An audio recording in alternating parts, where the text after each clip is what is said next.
Connaissance, recherche, sciences, et sciences mathématiques, théorie, physique, philosophie, conférences, archéologie, nature.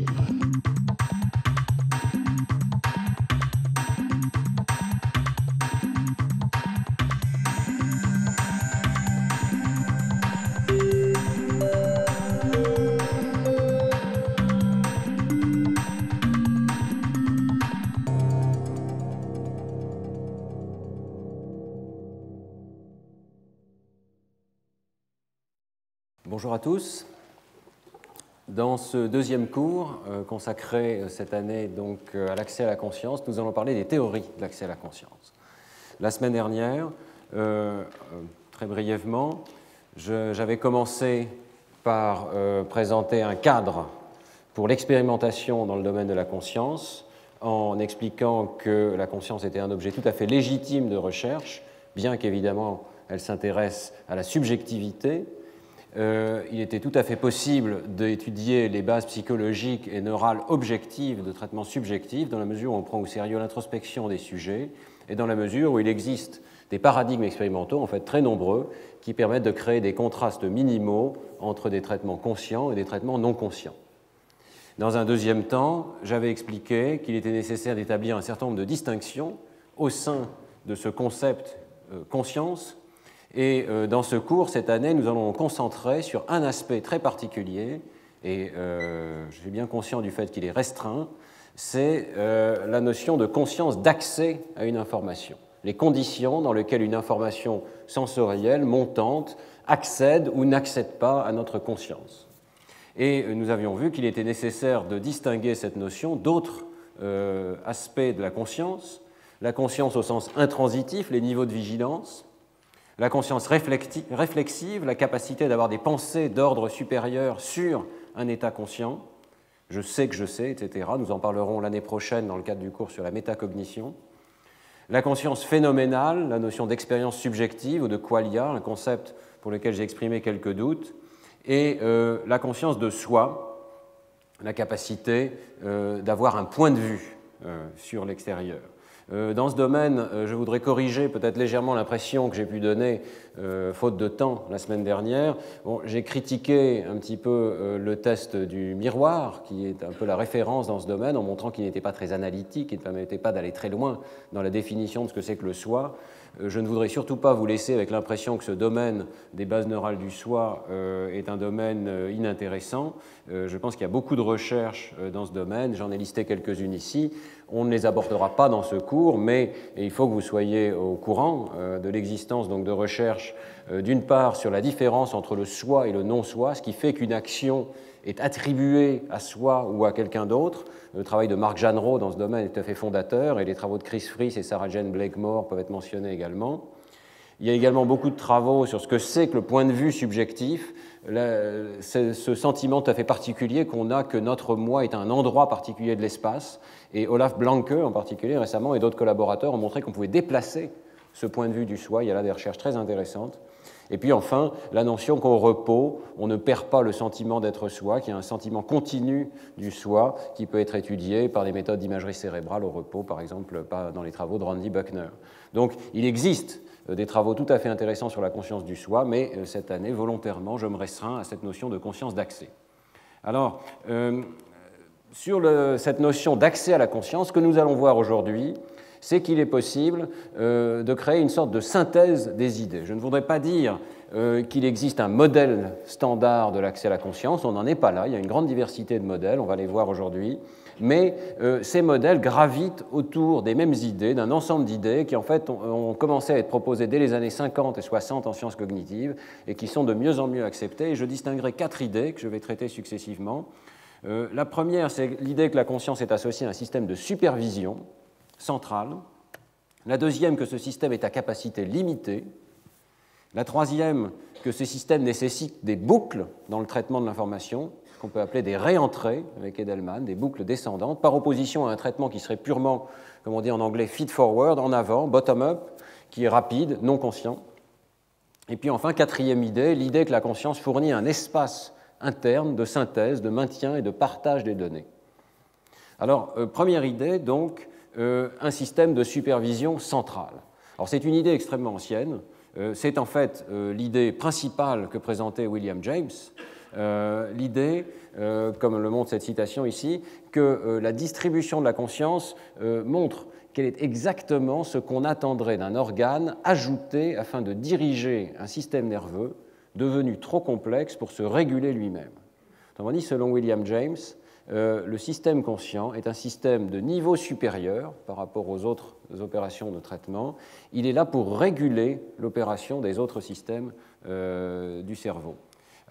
Pour William James, il attire l'attention sur le fait que notre conscience n'est intense, comme il le dit, que lorsque les processus nerveux sont hésitants, lorsque nous menons une activité qui n'est pas habituelle, qui est nouvelle pour nous, et au contraire, au cours des actions rapides ou automatiques, habituelles, elle se réduit à un minimum. C'est le contraste principal pour James qui définit la différence entre un traitement conscient et un traitement non conscient. Alors, ces citations ont un caractère un peu particulier, je les trouve un tout petit peu douteux sur un point, c'est qu'on a l'impression dans ces citations que William James place la conscience en dehors du système nerveux, comme si elle dirigeait le système nerveux. Mais évidemment, la conscience fait partie du système, et c'est là toute la difficulté, le système se régule lui-même. Néanmoins, au sein d'un système qui se régule lui-même, eh bien, il faut distinguer sans doute plusieurs niveaux de traitement et toutes les sciences cognitives modernes ont consisté à opérer ce genre de distinction au sein de l'organisation du système cognitif humain. Et en particulier, Michael Posner introduit dès les années 70, 1973, 1975, dans des articles extrêmement célèbres, une distinction fondamentale entre processus automatiques et processus contrôlés. Pour lui, il y a de très nombreux processus mentaux qui peuvent être dits automatiques dans la mesure où ils démarrent sans intention, ils n'interfèrent pas avec les autres traitements et ils échappent à la conscience. Par exemple, un certain nombre des traitements auditifs ou des traitements visuels, y compris lorsque nous lisons un mot, par exemple, sont complètement automatiques. Nous ne pouvons pas poser nos yeux sur un mot sans avoir toute une série d'étapes de traitement orthographique et même d'accès au lexique qui vont se produire. Par contre, d'autres traitements, dits contrôlés, font appel à un système central, selon Posner, à capacité limitée, qui ne permet pas l'exécution de plusieurs opérations simultanées sans interférence, mais qui vont dépendre de nos intentions et de nos buts et qui vont conduire à une expérience consciente. Il y aurait donc une espèce de distinction fondamentale entre deux types d'opérations cognitives. Et c'est une idée qui est reprise par de nombreux auteurs, et notamment par Tim Challies, dans le célèbre modèle qu'il a proposé avec Don Norman, sur lequel le comportement volontaire conscient est le résultat d'un système de supervision hiérarchiquement supérieur aux autres, et qui contrôle et qui inhibe en particulier les autres processeurs. J'ai repris ici, j'en avais parlé dans le cours de l'an dernier, mais le schéma tout à fait classique de Norman et Challies, dans lequel toute une série d'opérations relativement automatiques se déroule ici au niveau inférieur, et un système de supervision attentionnelle intervient au niveau supérieur. Les niveaux inférieurs sont détaillés dans ce schéma. Vous voyez qu'on a des systèmes perceptifs qui peuvent envoyer leurs entrées à une base de données qui choisit les opérations particulières qui vont être déclenchées. Il y a même un système de gestion des conflits, parce qu'il peut y avoir plusieurs opérations qui sont déclenchables, et un système d'inhibition latérale va conduire au choix d'une de ces actions possibles. Tout ceci peut se dérouler de façon relativement automatique, alors que lorsque nous essayons d'aller à l'encontre de ces comportements dominants, eh bien c'est là que doit intervenir un système de supervision attentionnelle centrale, et Tim Challies associe le traitement conscient à l'entrée en activité de ce système de supervision attentionnelle qui, vous le voyez, n'a pas été, au moins dans le modèle de départ, très détaillé. Dans le livre de Tim Challies, on trouve une tentative de décomposition de ce système de supervision attentionnelle lui-même en étapes de traitement cognitif, mais c'est un travail qui est en cours et qui n'est pas terminé, qui est bien poursuivi par exemple par les travaux d'Étienne Quéclin ici à l'École normale.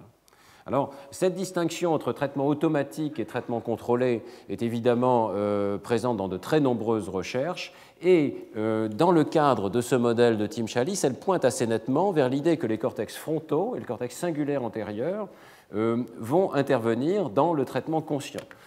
Pourquoi ? Parce que dès qu'on fait appel à ce système de supervision attentionnelle, on voit apparaître des activations tout à fait claires du système préfrontal, un système très distribué dans les lobes frontaux, Et la lésion, évidemment c'est l'objet des recherches de Tim Salis, la lésion du cortex frontal va conduire à une perte particulière de cette capacité de contrôle et de supervision.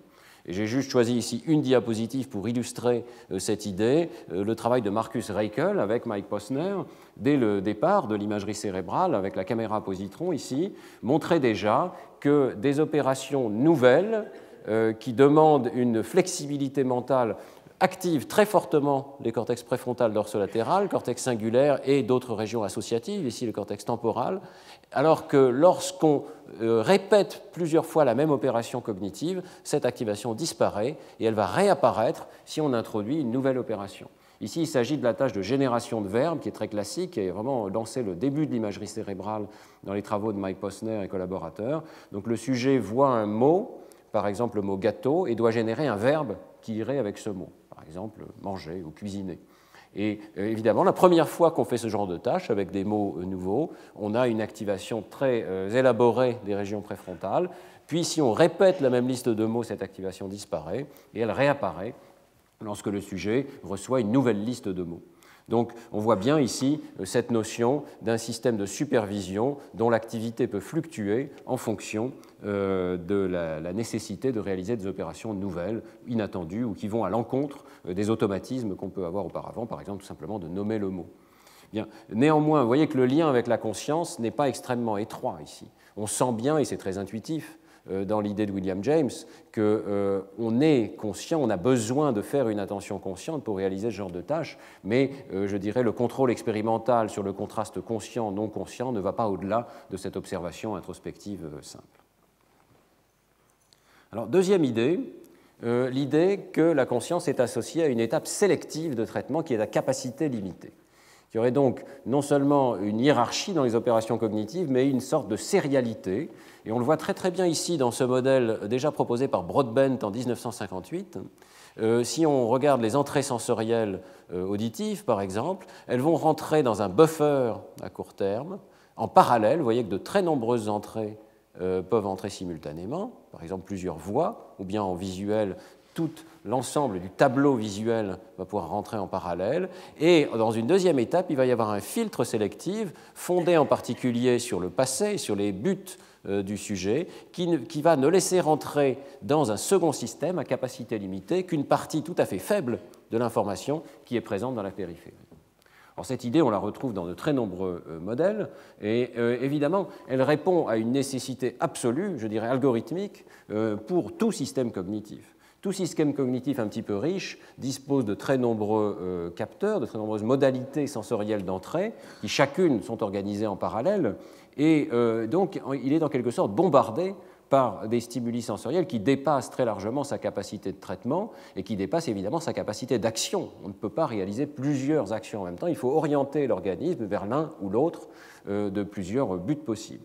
Alors, il y a donc une nécessité de sélection d'une fraction de ces entrées, et Broadbent et d'autres suggèrent que cette capacité de sélection est associée à un traitement conscient. La conscience surviendrait au moment où on a sélectionné une information particulière parmi plusieurs. Alors, cette idée est une idée, comme je l'ai dit, extrêmement répandue. Elle est aussi extrêmement ancienne, et il est amusant de voir que Descartes, déjà, avait vu cet aspect particulier du traitement de l'information.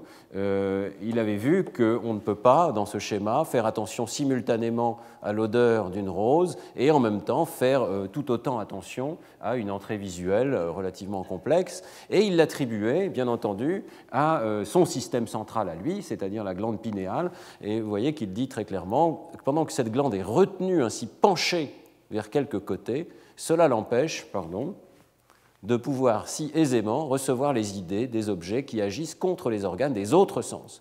D'où vous voyez comment les idées s'empêchent l'une l'autre et d'où vient qu'on ne peut être fort attentif à plusieurs choses en même temps. Alors, c'est amusant, cette idée extrêmement mécanique, finalement. Vous voyez que, comme je le disais la semaine dernière, Descartes n'est pas tellement le dualiste qu'on pense tout le temps. Il essaye toujours de réduire les choses à des systèmes extrêmement simples. Eh bien, cette idée mécanique, on la retrouve plusieurs siècles plus tard dans les travaux, par exemple, de Harold Pachler, un psychologue contemporain, qui propose l'idée d'un goulot d'étranglement central. Cette notion d'un goulot d'étranglement central, vous la voyez ici.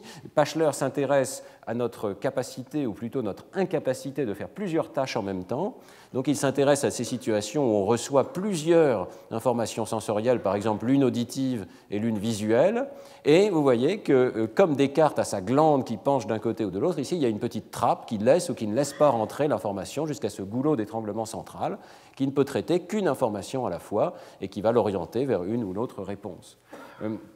Les observations empiriques qui sont derrière ce modèle sont extrêmement intéressantes. C'est ce qu'on appelle la période psychologique réfractaire, psychological refractory period en anglais. C'est l'observation qu'effectivement, si on demande au sujet de faire deux tâches en même temps, par exemple de répondre avec la main gauche à un stimulus auditif et avec la main droite à un stimulus visuel, eh bien, le sujet ne parvient pas à faire les deux tâches simultanément avec la même efficacité que si chacune des tâches était présentée séparément. Et lorsque les stimuli sont extrêmement proches dans le temps, l'exécution de la première tâche ralentit la seconde tâche. C'est ça qu'on appelle cette période psychologique réfractaire. C'est un terme un petit peu ancien, mais qui suggère effectivement qu'une tâche exclut l'autre, en quelque sorte. Alors les résultats se présentent sous cette forme-ci. Ici, vous avez le temps de réponse à une tâche double, donc dans lequel il y a deux cibles, une cible qu'on appelle T1 et une cible qu'on appelle T2. Et T1 est présenté au temps 0 et T2 peut être présenté avec un délai variable de plus en plus grand ici par rapport à T1. Alors vous voyez que le temps de réaction 1 est absolument constant en général dans la plupart de ces expériences. Il n'est pas affecté par la présence d'une double tâche, donc on se concentre sur la tâche T1 et on y arrive tout à fait bien. Mais par contre, le traitement de la cible T2 se ralentit. Alors comment le voir ici? Eh bien, vous voyez que si l'intervalle entre T1 et T2 est grand, vous avez un certain temps de réponse qui est le délai entre ce point ici et le point qui marque la réponse du sujet. Vous voyez que lorsqu'on présente T2 de plus en plus près de T1, le temps de réponse évidemment s'accélère, il est mesuré par rapport à T1, mais vous voyez que le délai entre les deux reste constant, sauf aux intervalles extrêmement courts, où le délai entre la présentation de la cible T2 et la réponse à la cible T2 devient extrêmement rallongé, et en fait, il y a un délai constant entre la réponse à T1 et la réponse à T2 ici. Donc ce que ça veut dire, c'est que le fait d'être en train de répondre, de prendre une décision sur une première cible, empêche de prendre simultanément une décision, même très simple, sur une deuxième cible. Et il y a effectivement une sorte de goulot d'étranglement central. Alors le travail de Pachler a consisté à montrer, parmi beaucoup d'autres choses, que seule une étape centrale de traitement est ralentie, ce qui correspond bien à cette idée qu'une étape parallèle précède une étape sérielle dans le traitement de l'information. Et il le montre de plusieurs manières. L'une des manières, c'est de créer une manipulation expérimentale, par exemple en rendant la cible brouillée par du bruit visuel, pour ralentir ces étapes perceptives, précoces, ici, de traitement de la cible T2. C'est ce qui a été fait dans ce diagramme, ici. Vous voyez qu'on peut créer une variable expérimentale qui ralentit le temps de traitement de T2. Eh bien, lorsque T2 est dans cette période d'interférence centrale, vous voyez que l'effet de cette variable expérimentale disparaît totalement. Pourquoi? Parce que la partie perceptive qui crée ce ralentissement continue d'être effectuée en parallèle avec l'exécution du traitement de la cible T1, et donc ce petit délai perceptif ici est absorbé, c'est le terme qu'on utilise, par l'exécution en parallèle du traitement de la cible T1. Donc, ce genre d'observation suggère que le ralentissement qu'on observe pour la deuxième tâche n'est pas un ralentissement de l'ensemble du traitement, mais conformément à ce modèle du goulot central, seule l'étape centrale est rendue sérielle. Les autres étapes continuent de s'exécuter en parallèle. Alors, j'y reviendrai dans un cours prochain, on verra les bases neurales de ce ralentissement, on connaît beaucoup de choses sur ce phénomène, mais il suggère effectivement qu'il y a un goulot d'étranglement central. Bon, quel est le lien avec la conscience? Eh bien, le lien avec la conscience, c'est que des recherches très récentes, menées dans mon laboratoire, avec en particulier Mariano Sigman et des collaborateurs tels que Sébastien Marty, eh bien, montrent que l'introspection des sujets, c'est que pendant qu'ils se concentrent sur T1, ils n'ont pas accès à l'information sur T2. Et en particulier, ils ne sont pas conscients que T2 est en train d'attendre. On n'est pas conscient du moment où T2 a été présenté pendant qu'on est concentré sur la tâche T1. On ne sait pas depuis combien de temps T2 a été présenté, on ne sait pas qu'il est mis en attente. Tout ce dont on est conscient, c'est du traitement de T2 une fois qu'on a fini cette étape centrale sur T1. J'y reviendrai sur le cours sur l'introspection, mais ça suggère qu'il y a des limites extrêmement intéressantes à l'introspection et que l'introspection, essentiellement, est limitée à la tâche que nous sommes en train de faire actuellement et qu'on ne voit pas les autres opérations parallèles avec notre introspection. Donc ça, c'est un premier modèle, voyez, qui suggère qu'il y a un goulot d'étranglement central et que le goulot d'étranglement est lié à la conscience. Il y a d'autres modèles, et notamment celui qui est proposé par Marvin Chun avec Mary Potter, qui suggère, là encore, un modèle en 2 étapes. Il s'intéresse particulièrement à ce qui se passe lorsque l'on flash devant le sujet une série d'informations, ce qu'on appelle une présentation sérielle visuelle rapide. On va flasher toute une série de lettres, par exemple, devant le sujet, et on va lui demander de détecter la présence de chiffres parmi ces lettres. Eh bien, pour modéliser ce genre de situation, Chun et Potter proposent un modèle en 2 étapes. Première étape, détection et sélection rapide des candidats, et ça se fait à un rythme extraordinairement rapide. On peut traiter facilement 10 items par seconde dans ces étapes perceptives et, je dirais, décisionnelles élémentaires, la détection d'un chiffre. Mais ensuite, le transfert en mémoire à court terme, l'identification et la consolidation de la mémoire pour être capable de rapporter quel était le chiffre qui était présent, eh bien cette étape-là, d'après Chun et Potter, est une étape extrêmement lente qui demande peut-être quelques centaines de millisecondes, et donc on ne peut pas traiter plus de 2 ou 3 items par seconde dans ce deuxième système. Alors les données qui sont compatibles avec ce modèle sont cette observation empirique tout à fait intéressante de ce qu'on appelle le clignement attentionnel. Le clignement attentionnel, c'est précisément l'observation que si on vous demande parmi je dirais un flot de lettres qui survient au rythme de 10 par seconde sur un écran de détecter des chiffres, eh bien la détection d'un premier chiffre vous empêche, dans un intervalle de temps assez long, de détecter la présence d'un deuxième chiffre. Et cette courbe tout à fait célèbre du clignement attentionnel, vous voyez ici la probabilité de détecter une deuxième cible, étant donné que vous en avez détecté une première, en fonction de l'intervalle, le SOA, l'intervalle entre la première cible et la deuxième. Vous voyez que lorsqu'une deuxième cible survient dans un intervalle de temps qui est assez long, entre 200, 300 ou même 400 millisecondes après la présentation de la première, eh bien les sujets cessent de rapporter la présence de cette deuxième cible. Ils ne voient que la première et ils disent qu'il n'y avait qu'un chiffre. Alors, c'est évidemment une illusion de conscience tout à fait claire, et c'est donc ça le lien avec la conscience. Le sujet, dans certaines conditions, est capable de perdre totalement conscience de la présence même d'une deuxième cible parmi ce flot de lettres. Et ça suggère évidemment que notre conscience est associée à ce transfert en mémoire à court terme, à cette deuxième étape d'identification et de consolidation de la cible, alors que la première continue de se dérouler. Là encore, j'y reviendrai dans un cours suivant en vous montrant qu'il y a tout un tas d'étapes non conscientes qui se déroulent au sein de ce qu'on peut appeler cette première grande étape de traitement perceptif, mais seul l'accès final au système de transfert à mémoire à court terme semble déterminer le contenu de notre conscience. Il y a un deuxième lien de ce phénomène avec la conscience qui est extrêmement intéressant, c'est que plusieurs recherches ont essayé de déterminer quel était le minimum de traitement de la première cible qui déclenche ce phénomène de clignement attentionnel. Alors, on a dit il faut que la première cible soit masquée, il faut que la deuxième soit masquée, il faut qu'elle soit difficile à percevoir. Tout cela est vrai, mais pas absolument vrai. On peut se passer, par exemple, du masque qui vient après la première cible, du masque qui vient après la seconde cible, du moment qu'on conserve un certain effort d'accéder à l'information. Et dans un travail récent, eh bien, Neuenstein et collaborateurs, vraiment dans un travail qui est publié dans les tout derniers mois, ont montré qu'en fait, dans des conditions minimales, il suffit que T1 ait été accédé consciemment, qu'on ait pris conscience de la première cible, pour que la deuxième subisse un effet de clignement attentionnel. Alors, ils font une expérience extrêmement intéressante dans laquelle la première cible est au seuil de perception consciente, et donc dans certains essais, elle est perçue consciemment, et dans d'autres essais, elle n'est pas perçue consciemment. Eh bien, c'est seulement dans les essais où la première cible est perçue consciemment qu'il y a un clignement attentionnel de la deuxième.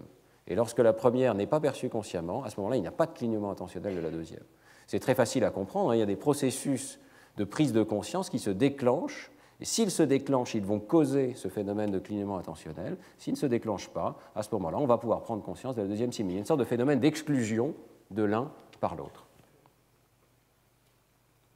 Alors, d'autres modèles récents continuent sur cette idée. Je voulais mentionner l'existence d'un modèle extrêmement récent, pas encore bien validé et qui probablement demandera à être modifié, mais c'est le travail de Wang, Treisman et Pachler, à nouveau, qui suggère que les limites cette capacité limitée du système central conscient sont encore plus grandes qu'on ne le pensait au départ. Et selon la théorie nouvelle qu'il propose ici, notre conscience visuelle est en fait limitée à un instant donné à une seule carte booléenne étiquetée. C'est le terme qu'il propose. Ces cartes liraient, au sens du liage, un trait donné perceptif, par exemple une couleur particulière, avec une carte spatiale de la distribution de cette couleur dans le champ visuel. Et c'est tout ce à quoi nous pourrions avoir accès au niveau conscient, selon cette théorie. Donc on ne pourrait pas connaître, d'après eux, en un seul acte de conscience, la présence de plus d'une couleur sur un écran. Ici, dans cette diapositive, il nous montre un certain nombre d'états possibles de conscience selon cette théorie. Et par exemple, face à ce tableau, qui comprend du rouge, du vert et des points bleus, un état conscience de possible, c'est de faire attention à la couleur rouge, et à ce moment-là, la carte booléenne étiquetée serait l'endroit où il y a du rouge. Si vous faites attention à la couleur bleue, alors vous pouvez avoir une carte de tous les endroits où il y a du bleu. Mais si vous faites attention, par exemple, aux deux positions d'en haut, ici, eh bien, à ce moment-là, vous pouvez avoir une telle carte booléenne, mais il n'y aura pas d'étiquette de couleur. Vous ne pouvez pas simultanément savoir qu'il y a du rouge à gauche et du vert à droite. Et de la même manière, si vous faites attention à l'ensemble du tableau, vous pouvez voir qu'il y a 4 positions occupées dans ce tableau, mais à ce moment-là, vous n'aurez pas d'étiquette pour les couleurs correspondantes. Et d'après eux, il y a une sorte d'illusion de penser que notre conscience, en un instant, est capable de prendre la totalité de ce tableau et d'y accéder en un seul instant.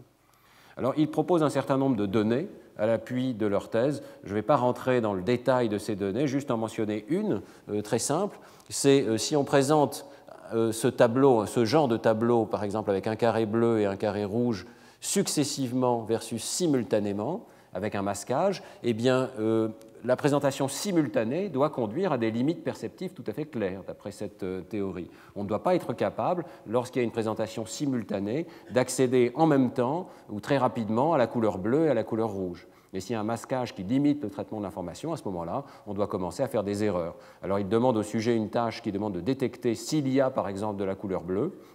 Et on voit que seulement dans le display simultané, ici à droite, il y a une baisse radicale des performances lorsque le sujet doit détecter la présence d'une couleur particulière dans un tel tableau. Par contre, si le sujet doit détecter la présence d'une position parmi ce tableau, vous voyez que les positions sont traitées en parallèle d'après cette théorie, et effectivement, le sujet est capable de détecter la présence d'une position occupée dans le tableau.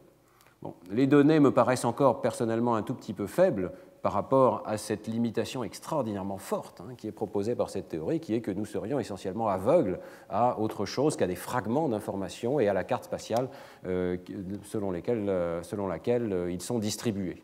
Néanmoins, je trouve que c'est une théorie intéressante. Il se peut que nous ayons des illusions sur nous-mêmes et qu'on a parlé la semaine dernière de cette illusion de voir qui fait que nous surestimons l'image consciente que nous pouvons avoir sous les yeux. Alors, je voudrais juste dire un mot finalement pour conclure ce passage sur la notion d'une étape centrale donc limitante qui est derrière tous ces modèles proposés par Pachler, proposés par Chen et Potter, proposés ici par Wang. Ces modèles peuvent vous donner l'impression qu'il y a une identité entre le concept d'attention et le concept de conscience. C'est-à-dire que la conscience, c'est ce à quoi je fais attention, c'est ce que je laisse rentrer par mon attention dans un système central. Et effectivement, c'est une idée qui est assez ancienne, que la conscience et l'attention sont la même chose. D'après William James, mon expérience consciente, c'est ce à quoi je décide de faire attention. C'est une idée, évidemment, qui dépend de la définition de ce qu'on appelle attention. Et je dois dire que dans ce domaine, il y a une très grande confusion parce que les définitions varient. La définition de William James, c'est tout simplement la sélection. Il dit c'est la prise de possession par l'esprit d'une manière claire et vive d'un parmi plusieurs objets de pensée possibles. Alors, si c'est ça la définition de l'attention, évidemment, la conscience implique l'attention, parce que la conscience, d'après ces modèles, implique une sélection d'une information parmi plusieurs possibles. Néanmoins, ce n'est pas la définition de l'attention qui est utilisée dans tous les travaux actuels sur l'attention, et en particulier, si on revient au travail de Michael Posner, la définition de l'attention qui est proposée n'est pas du tout la même. La définition est largement fondée sur la capacité de sélectionner une position dans l'espace, d'y orienter nos ressources et d'amplifier l'information qui vient de cette position dans l'espace. Alors, dans ce domaine, les recherches existent, j'en avais parlé dans le cours de l'an dernier, et elles montrent tout à fait clairement que l'attention et la conscience sont dissociables dans la mesure où l'attention dans ce sens d'orientation spatiale et d'amplification d'une position eh bien, peut entièrement se déclencher en l'absence totale de conscience. D'une part, des effets d'alerte et des effets d'orientation spatiale peuvent être induits par des indices subliminaux. Donc on peut présenter une information subliminale en périphérie, par exemple. Le sujet va dire « je n'ai rien vu », mais néanmoins, psychologiquement, on va pouvoir montrer que son temps de réaction s'est accéléré pour la détection de cibles ultérieures à ce point, ce qui est une des définitions de l'effet de l'attention. Sur le plan physiologique, il y a des ondes, comme par exemple l'onde N2PC, qui est une onde tardive qui vient du cortex pariétal, qui traduit l'orientation spatiale vers la droite ou vers la gauche du champ visuel, et donc un aspect de l'orientation spatiale de l'attention, et les résultats expérimentaux montrent tout à fait clairement que le déclenchement de ce système d'orientation spatiale de l'attention peut avoir lieu même pour des stimuli qui restent non conscients. Donc un stimulus qui est masqué peut tout à fait attirer ce système spatial d'orientation sans pour autant que le sujet rapporte avoir pris conscience de ce stimulus. Et enfin, l'attention peut même amplifier le traitement d'un stimulus sans pour autant qu'il devienne conscient.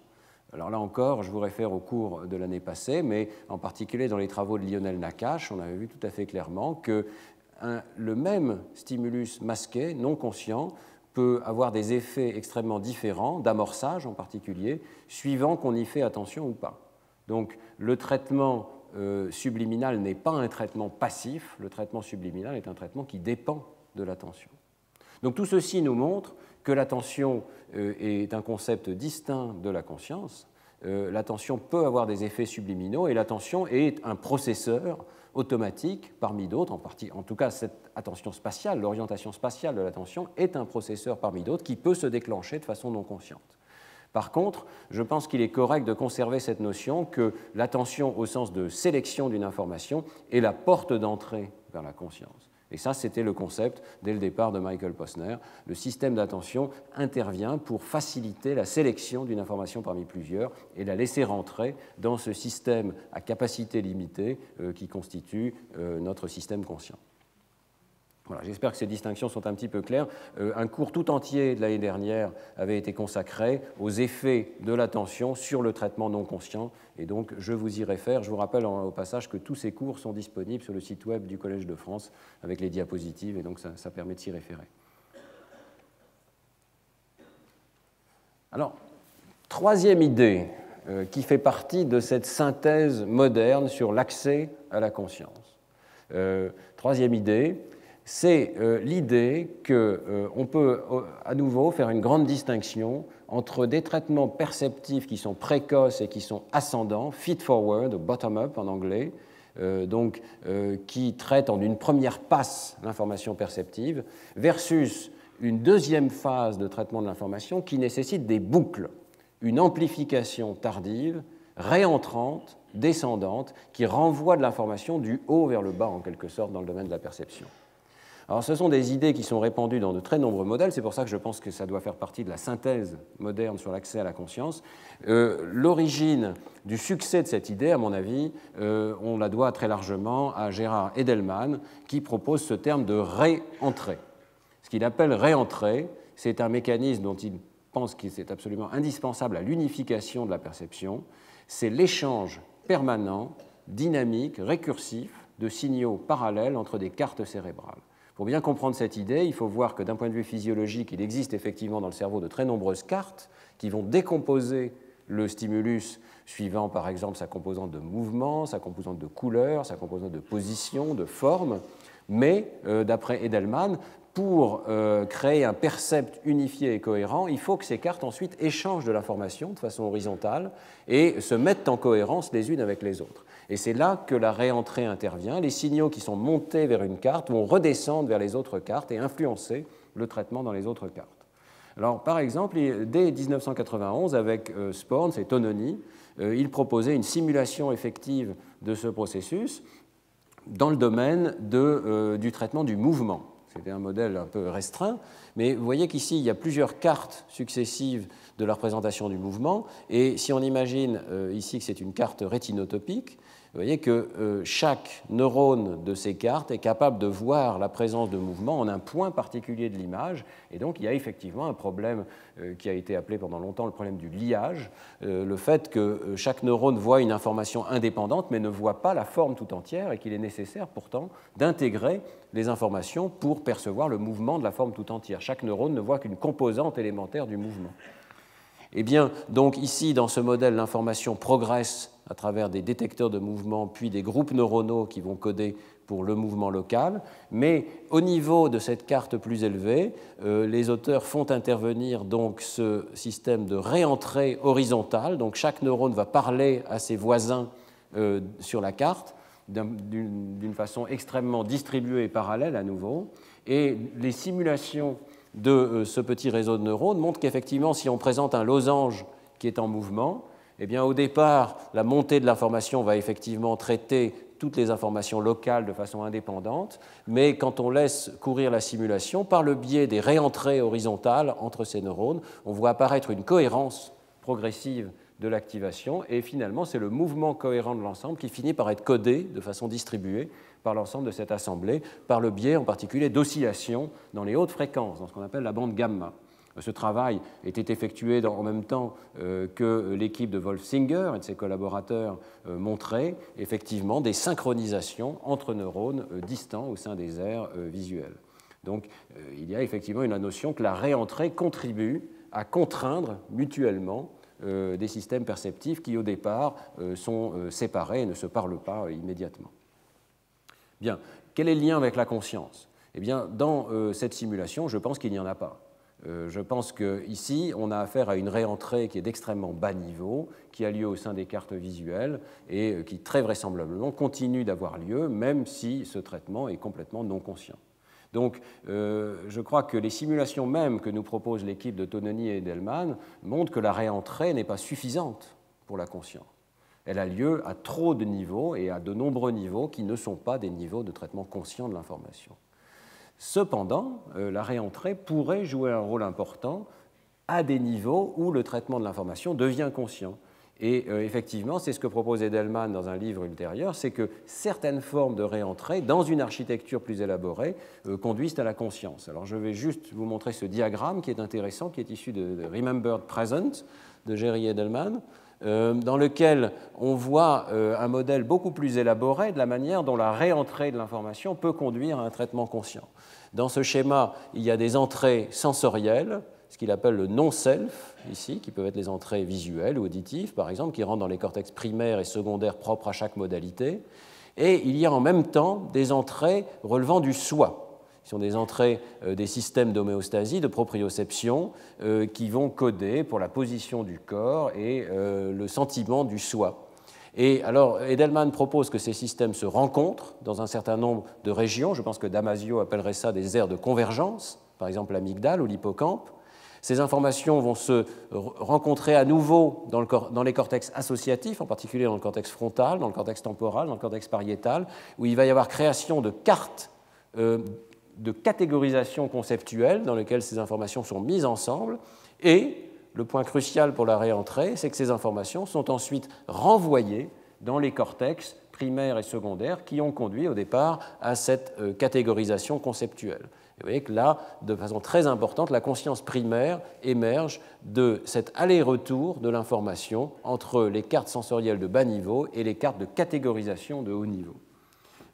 On peut donc penser qu'il y a une sorte de réinformation au niveau des cartes sensorielles primaires qui les informe de la manière dont le soi a été modifié par ces informations sensorielles. On est très proche ici de l'idée de Damasio, que c'est le sentiment de la manière dont l'organisme a été modifié par la perception qui constitue le contenu de la conscience.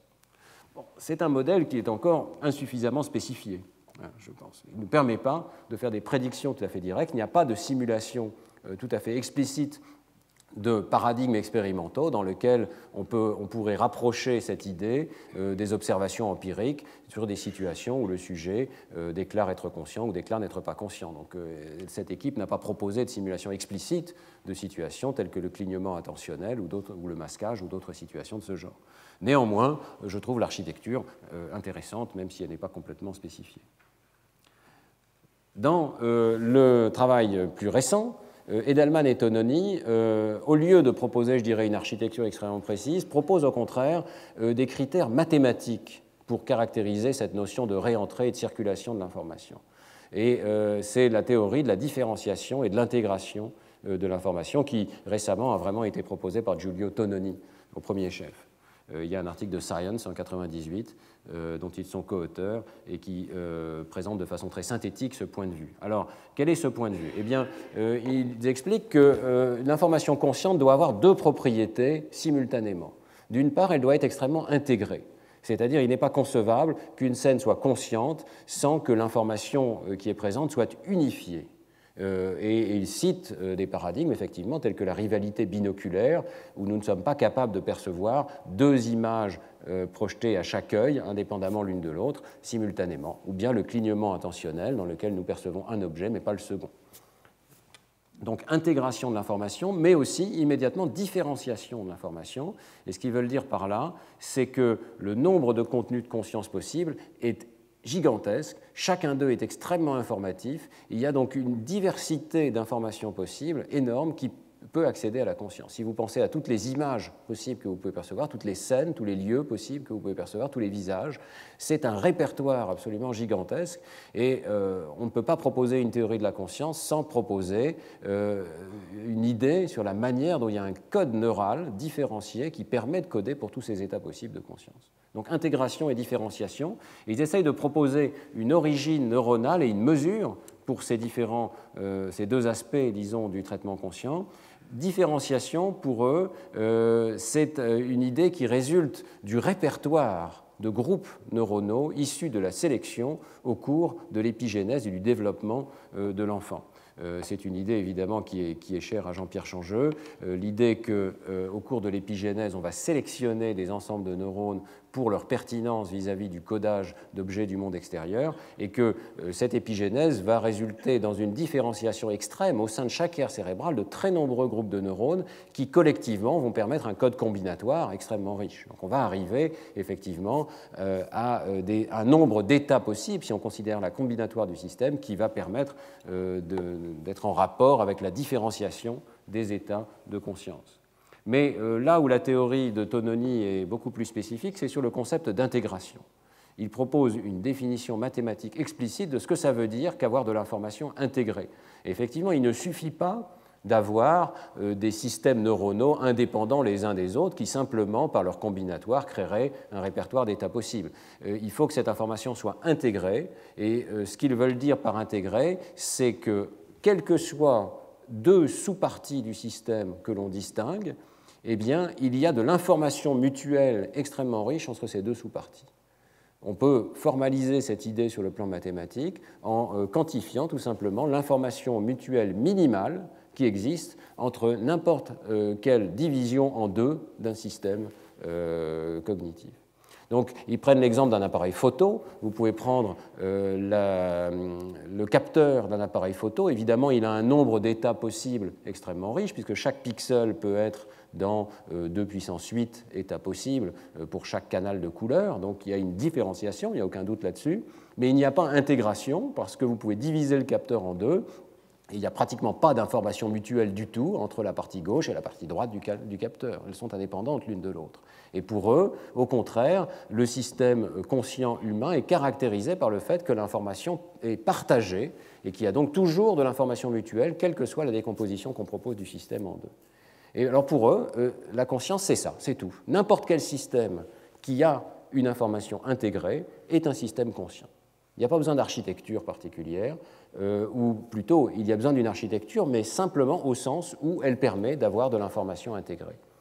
Donc il est tout à fait concevable, j'en ai discuté avec Giulio Tononi plusieurs fois, qu'on puisse décrire un système cellulaire ou un système de galaxies comme étant un système conscient dans la mesure où il suit cette définition mathématique de l'intégration de l'information, ce qui est un petit peu curieux.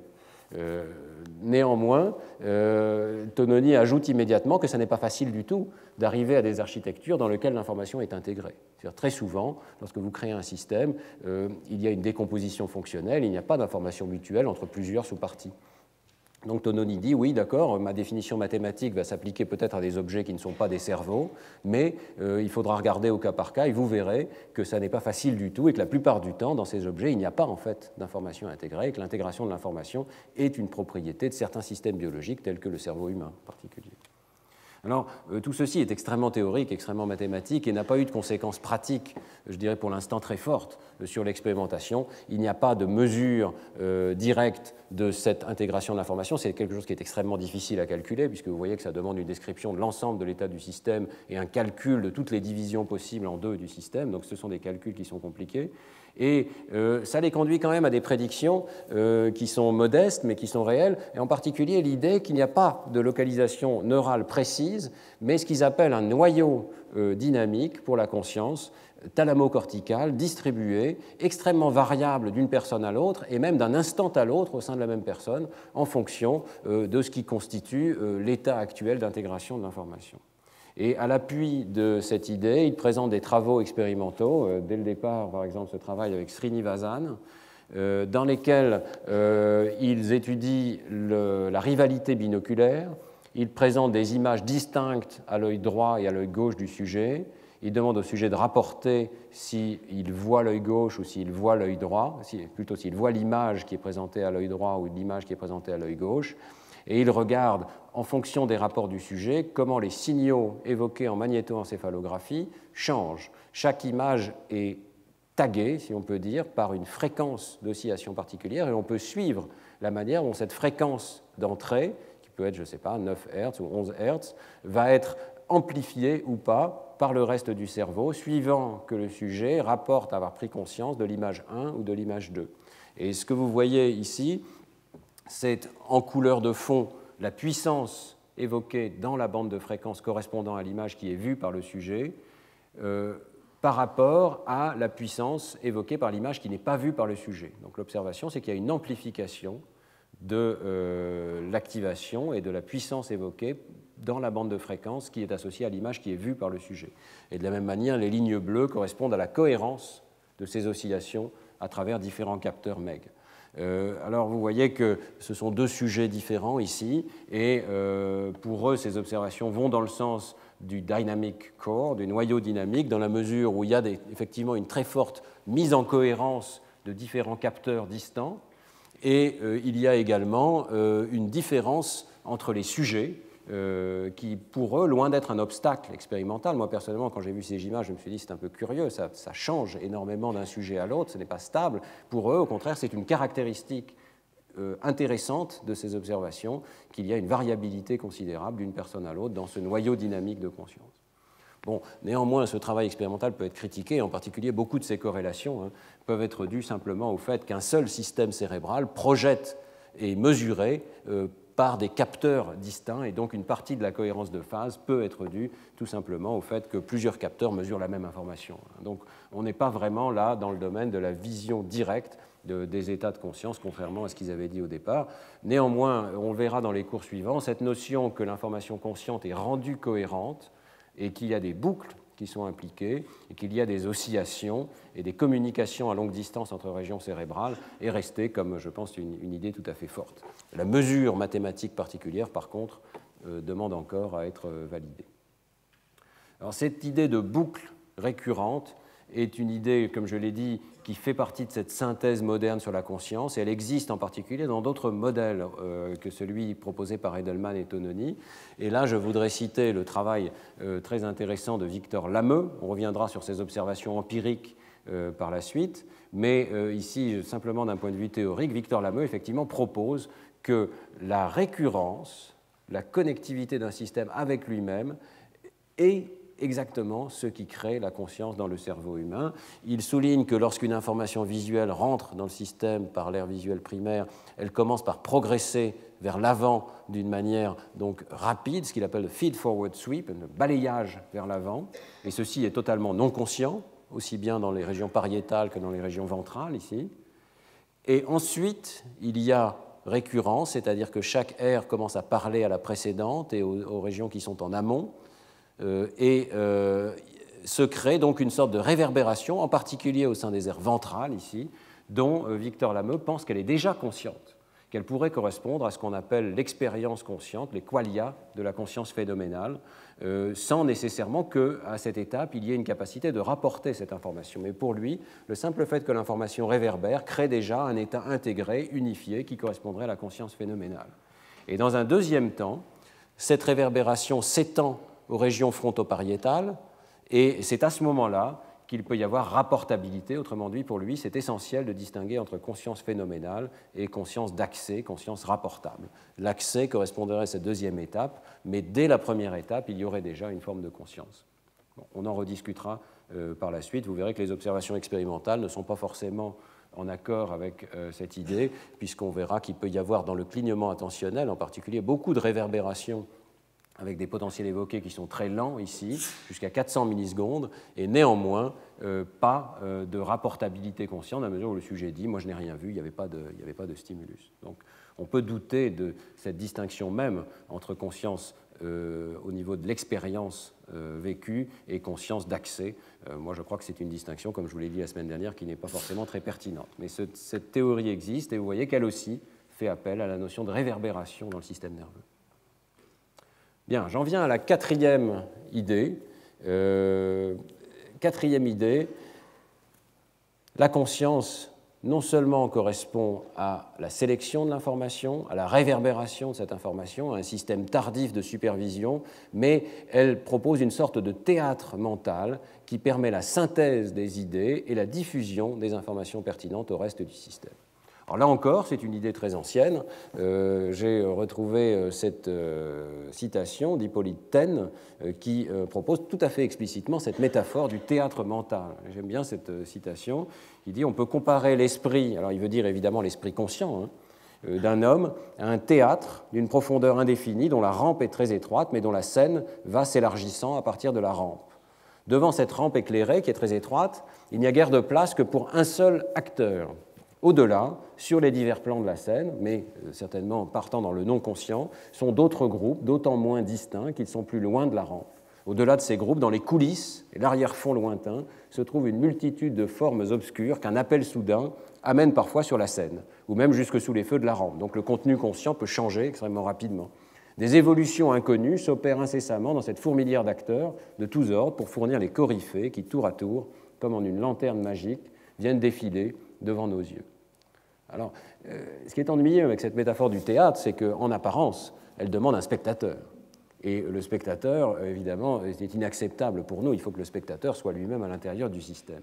Mais on peut élaborer ce modèle, et c'est exactement ce qu'a fait Bernard Baars dans sa théorie cognitive de l'inconsciente. C'est suggérer qu'il peut y avoir une sorte de système d'espace de travail conscient dont les spectateurs sont les autres processeurs eux-mêmes. L'idée de Bernard Baars dans le Global Workspace, l'espace de travail global conscient, c'est qu'il y a de très nombreux processeurs qui exécutent leurs opérations en parallèle, qui sont représentés par ces cercles ici, mais il y a aussi un système central, et à un instant donné, une coalition de processeurs dominants envoie son résultat dans l'espace de travail global. Et c'est ça, le contenu de la conscience. C'est l'information qui accède à un espace limité, central, et à son tour, l'information qui a accédé à ce système central est diffusée, c'est le terme qui est utilisé, c'est broadcasted, à l'ensemble des autres processeurs qui peuvent ou non l'utiliser, mais qui reçoivent cette information un petit peu comme un signal radio qui est diffusé. Donc c'est une architecture extrêmement intéressante dans la mesure où elle conduit à une espèce d'alternance de traitement sériel parallèle. Vous voyez, tous les processeurs peuvent traiter l'information en parallèle. Un seul est sélectionné, ou plutôt une coalition est sélectionnée, une information pertinente est sélectionnée pour son intérêt pour les buts de l'organisme, et à son tour, elle va être diffusée, le traitement parallèle va pouvoir recommencer. Ils disent que c'est une architecture qui permet de résoudre ce qu'on appelait le frame problem, c'est-à-dire le problème de la pertinence de l'information. On ne sait jamais très bien jusqu'à quel point on doit tirer des inférences à partir d'une information qui pourrait, après tout, être pertinente pour les buts de l'organisme. Et bien ici, la pertinence, une seule information est sélectionnée pour sa pertinence, mais tous les processeurs sont ensuite capables de la recevoir et de la traiter en parallèle. Alors, évidemment, c'est une idée très simple, très architecturale, très psychologique. On peut se demander quelle est son architecture neurale. Je vais passer un petit peu vite, vous pouvez revoir ces diapos sur le site du Collège de France. Pour Bernard Baars, l'architecture neurale était celle des systèmes ascendants, Extended Reticular Thalamic Activating Systems, ERTAS, des systèmes donc de la formation réticulée et du thalamus qui effectivement ont des connexions qui sont extrêmement diffuses vers le reste du cortex cérébral. Néanmoins, ces systèmes ne sont peut-être pas le support de cette diffusion de l'information dans la mesure où ils n'ont pas la capacité, pour la plupart d'entre eux en tout cas, d'avoir ces états différenciés qui correspondraient au contenu de la conscience. Ils sont beaucoup plus probablement associés à l'activation et à ce qu'on a appelé au départ la vigilance, c'est-à-dire les changements dans l'état d'activité du niveau du cortex. Nous avons proposé, avec Jean-Pierre Changeux, avec Lionel Nakache, avec Michel Kersberg, une version différente de cette notion d'un espace de travail global, c'est ce qu'on appelle l'espace de travail neuronal global, qui met beaucoup plus l'accent sur le cortex et sur les liaisons cortico-corticales entre aires cérébrales distantes. L'idée, c'est que, comme l'avait déjà souligné Ramon y Caral, il y a des connexions extrêmement à longue distance entre régions corticales, qu'elles forment en particulier au niveau des aires associatives du cortex. Dans cette diapositive du travail de Pat Goldman-Rakish, des réseaux triangulaires qui lie le cortex préfrontal avec les autres aires associatives, et que donc on peut concevoir qu'à un certain niveau hiérarchique de traitement de l'information, il y ait un échange très rapide de l'information qui crée un système unifié. C'est ça qu'on appelle l'espace de travail global. Donc dans ce schéma ici, vous avez une représentation des différents processeurs cérébraux sous forme de petits cercles connectés les uns aux autres avec la périphérie qui correspond aux entrées sensorielles. De très nombreuses chaînes de traitement parallèles peuvent avoir lieu en même temps dans tous ces processeurs, mais une chaîne particulière de traitement va dominer les autres, va accéder à ces aires plus centrales, hiérarchiques, où l'information est sélectionnée, où il y a une capacité limitée. À ce niveau, les aires cérébrales se parlent entre eux de façon beaucoup plus diffuse et parallèle, et elles peuvent renvoyer l'information vers pratiquement n'importe quel autre processeur cérébral, et en particulier donc créer des associations entre chaînes de traitement qui, par elles-mêmes, seraient isolées les unes des autres. On va donc avoir un système central qui permet une très grande flexibilité en mettant en liaison, par ces connexions à longue distance, des systèmes cérébraux qui autrement ne se parleraient pas directement.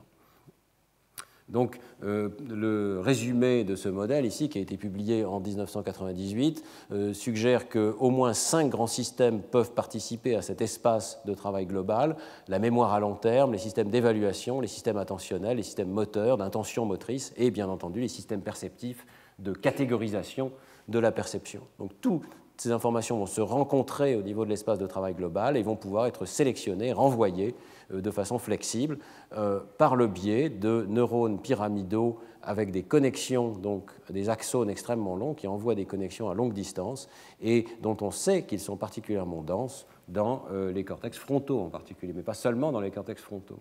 Donc ce n'est pas un modèle localiste de la conscience, mais c'est un modèle qui suggère que certaines aires cérébrales ont un rôle plus important que d'autres dans la création d'un espace de travail global distribué qui est finalement distribué à l'ensemble du cerveau. J'ai essayé de vous faire un petit résumé ici des propriétés essentielles de ce modèle de l'espace neuronal global. C'est un schéma très simple que l'on reprendra la semaine prochaine quand on verra les données empiriques, suggère donc qu'un traitement subliminal, par exemple d'une information visuelle, va pouvoir progresser de façon en avant, mais aussi avec des boucles de retour en arrière le long de la voie ventrale et le long de la voie dorsale, mais que le traitement conscient va avoir lieu lorsque ces informations vont s'auto-amplifier par ces boucles récurrentes, vont accéder à ces régions pariétofrontales extrêmement distribuées, qui elles-mêmes vont renvoyer des signaux d'amplification descendante et donc vont créer des boucles d'amplification, et l'information va à ce moment-là pouvoir être diffusée à l'ensemble de ce système pariétofrontal. Une information particulière, sélectionnée évidemment pour sa pertinence. Donc les propriétés essentielles de ce modèle de l'espace neuronal global conscient sont les suivantes. D'abord, ce qu'on appelle l'accès à la conscience, d'après ce modèle, c'est tout simplement la disponibilité globale de l'information. Quand on dit qu'on a conscience d'une information, ce qu'on veut dire par là, c'est que l'information est disponible pour être traitée par pratiquement n'importe quel processeur de notre cerveau. Donc, il faut un système particulier pour cela, et c'est le but de ce système d'espace de travail global, de rendre accessible l'information à tous les processeurs, et en particulier donc de la rendre rapportable. Ce qu'on veut dire par rapportabilité de l'information, c'est tout simplement la capacité de diriger nos intentions verbales, nos productions verbales, motrices, in fine, par une information qui est devenue consciente. Alors, sur le plan physiologique, l'accès à la conscience correspondrait à l'ignition, le terme qu'on a utilisé, soudaine de neurones à axones longs distribués, particulièrement denses, dans les cortex préfrontaux et pariétaux. Et durant la perception consciente, l'idée, c'est que ces neurones se stabilisent de façon temporaire, pendant peut-être une centaine de millisecondes au minimum, dans un état réverbérant, où l'information circule ici et est partagée par de nombreux processeurs, et donc avec une forme de stabilité temporaire de cette information. C'est ce système qui permet de faire durer l'information dans notre esprit, et en particulier, donc il y a une similarité très proche avec le concept de mémoire de travail, cette mémoire qui nous permet de garder l'information de façon temporaire. Alors d'après ce modèle, le même processeur, on le voit bien ici, peut participer à des traitements conscients et non conscients, mais ce qui fait la différence, c'est l'amplification descendante du traitement d'un processeur, sa mise en synchronie avec des neurones distants appartenant aux régions préfrontales, pariétales, distribuées.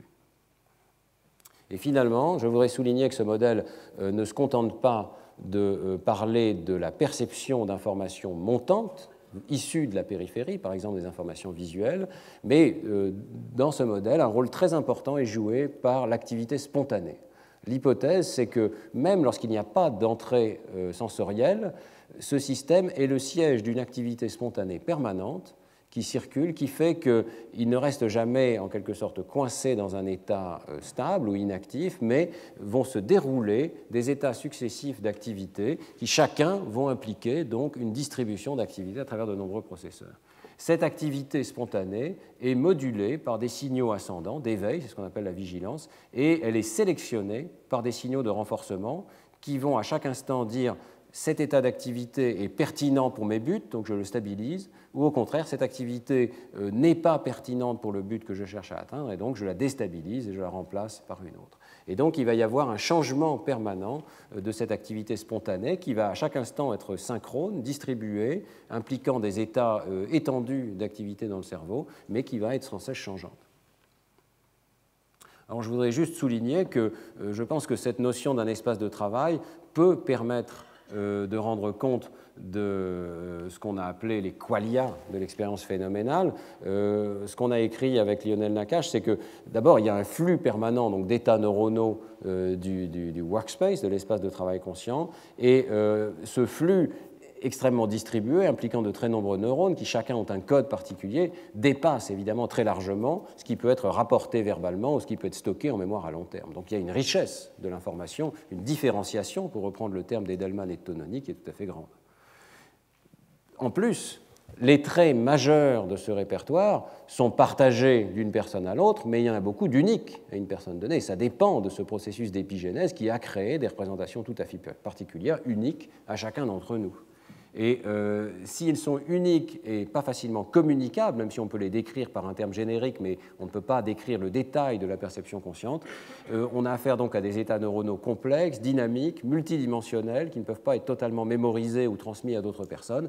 Eh bien, je crois que ces propriétés-là suffisent à substantier, à expliquer l'intuition philosophique des qualia de l'expérience sensible. Et selon ce modèle, il n'est pas nécessaire de postuler aucune propriété ou substance nouvelle qui résulte, ou aucun traitement particulier qui résulte du fait que l'information a accédé au niveau de l'espace de travail. Alors, très rapidement, parce que le temps arrive à son terme, je voudrais mentionner que ces propriétés-là coïncident assez bien avec la notion que Dennett a proposée d'ébauche multiple. Au premier abord, si vous lisez le livre de Dennett, Consciousness Explained, qui est très intéressant, qui est un livre vraiment de référence dans le domaine, vous verrez qu'il lutte très fermement contre cette métaphore d'un théâtre mental, d'un théâtre cartésien. C'est vraiment sa cible majeure dans ce livre. Pourquoi? Parce qu'il ne peut pas accepter évidemment l'idée qu'il y a un homonculus dans le système qui regarde le théâtre. Mais à partir du moment où il n'y a plus d'homonculus, mais où il y a un système distribué de diffusion de l'information, qui fait partie lui-même du système, il n'y a pas un spectateur extérieur, à ce moment-là, non seulement l'idée du Global Workspace sied à des nets, mais au contraire, il la soutient extrêmement fermement. Il a écrit un article dans ce numéro spécial de Cognition que j'avais édité à l'époque, dans lequel il montre à quel point les propriétés, pour lui, permettent d'expliquer les intuitions conscientes. Il y a deux conditions à son assentiment à ce type de modèle. Premièrement, il doit s'agir d'un système distribué, donc dans lequel il n'y a pas un point final, un système unique où se produit la conscience. La subjectivité émerge d'une collection de processeurs qu'il appelle stupides. Et même idée, ou deuxième idée, ce système se suffit à lui-même. Il est important sur le plan philosophique, je dirais, de voir qu'on essaie ici de capturer l'ensemble des propriétés de la conscience. Il ne s'agit pas de dire que l'accès à ce système cause la conscience, qui suggérait qu'il y a encore quelque chose d'autre derrière, plus loin à expliquer. C'est l'état de ce système constituerait ce qu'on appelle un contenu conscient. Et c'est ce que j'ai essayé de dire en disant que ce que nous appelons l'accès à la conscience et la disponibilité de l'information. C'est évidemment une proposition très forte. Je vais terminer simplement en disant que j'ai essayé de vous montrer qu'il y avait une sorte de synthèse avec des idées qui étaient partagées à des degrés divers par de nombreux modèles de la conscience. Je voudrais tout de même souligner que cette synthèse est loin d'être complète et qu'il y a de grands désaccords encore, et en particulier, Semir Zeki propose un modèle extrêmement différent de ce qu'est la conscience visuelle, un modèle de la non-unité de la conscience. Pour lui, c'est une erreur de penser qu'il y a une unité de la conscience et que la conscience se produit dans un système qui unifie ou qui synthétise les données. Pour lui, il y a de multiples consciences qui forment une hiérarchie. Chaque qualia de l'expérience perceptive est associée à une aire différente. Donc il y a certaines aires qui traitent la couleur, d'autres qui traitent le mouvement. Pour lui, chacune d'elles génère une micro-conscience. Et donc à un instant donné, nous avons de multiples micro-consciences dans notre cerveau, éventuellement à des moments différents. Donc même lorsque nous voyons un seul objet, par exemple un objet vert en mouvement, eh bien la micro-conscience du mouvement et la micro-conscience de la couleur ne surviennent pas nécessairement pour lui au même moment. C'est un modèle extrêmement curieux. Alors pour lui, à d'autres niveaux, par contre, il y a une intégration. Il y a ce qu'on appelle la macro-conscience, qui est le résultat du liage de ces informations en un seul percept, et il y a la conscience unifiée, qui est encore un autre niveau, qui est l'intégration du percept avec la représentation du sujet en train de percevoir, un petit peu cette idée à la Damasio, « sense of self in the act of knowing ». Donc, Zeki ne nie pas qu'il existe ces hauts niveaux de conscience, mais pour lui, tout commence par des micro-consciences distribuées. Je pense qu'on peut critiquer cette notion, en tout cas, vous voyez que ce n'est pas mon point de vue. Hein. Je pense que cette notion de micro-conscience est extrêmement floue et que les critères expérimentaux pour déterminer si une personne a eu ou n'a pas eu des micro-consciences posent encore de nombreux problèmes. Et d'un point de vue théorique, la théorie elle-même est assez floue. Vous voyez que Zeki, dans cette citation, propose à la fois que la conscience, la micro-conscience, est créée par des changements du niveau d'activité d'un processeur. Par exemple, l'RV4 serait plus activé et ça créerait une micro-conscience, alors que le non-conscient, le subliminal, serait associé à des faibles niveaux d'activité. Mais immédiatement, il ajoute que, bien entendu, ces systèmes perceptifs ne suffisent pas et qu'il faut avoir des systèmes d'éveil dans le tronc cérébral et peut-être d'autres systèmes cérébraux non connus. Alors, évidemment, là, le modèle devient beaucoup plus flou et beaucoup plus difficile à tester. Je dois dire qu'il me semble que cette théorie des micro-consciences est en conflit direct avec ces observations expérimentales qui sont issues, par exemple, du clignement attentionnel et que je vous ai montré, qui montrent qu'il y a effectivement une compétition pour l'accès à la conscience. C'est-à-dire que notre conscience sélectionne et que si nous prenons conscience de l'information A, alors nous ne pouvons pas simultanément prendre conscience de l'information B. Alors ça, il me semble que c'est en conflit direct avec l'idée de Zeki qui a un traitement parallèle et qui a plusieurs micro-consciences en parallèle. Mais je pense que ce que Zeki appelle micro-conscience, on pourrait aussi bien l'appeler perception, mais que la perception n'est pas nécessairement consciente. Et effectivement, la théorie de Zeki me semble aussi en conflit avec la découverte d'activation subliminale dans les aires perceptives, dans les aires mêmes qu'il suppose être associées à des micro-consciences, associés au traitement de la couleur, de traitement de la forme, etc. On en a vu un grand nombre l'an dernier qui suggèrent que l'activité locale d'une aire visuelle particulière ne suffit pas nécessairement pour avoir un contenu que le sujet va rapporter comme étant un contenu conscient. Voilà, je vais m'arrêter là. Je vous laisse avec cette diapositive qui vous donne donc cette notion que d'un point de vue théorique, fondée sur des expériences menées dans les 50 dernières années, la conscience présenterait 4 grandes caractéristiques. Supervision centrale, capacité limitée, boucle récurrente faisant circuler l'information et un espace interne de synthèse, de maintien et de partage des données. Voilà. La semaine prochaine, plutôt dans 15 jours, puisque la semaine prochaine il n'y aura pas cours, dans 15 jours, nous commencerons à voir des données empiriques issues de paradigmes de masquage au départ, qui mettront à l'épreuve cette vision théorique. Je vous remercie de votre attention.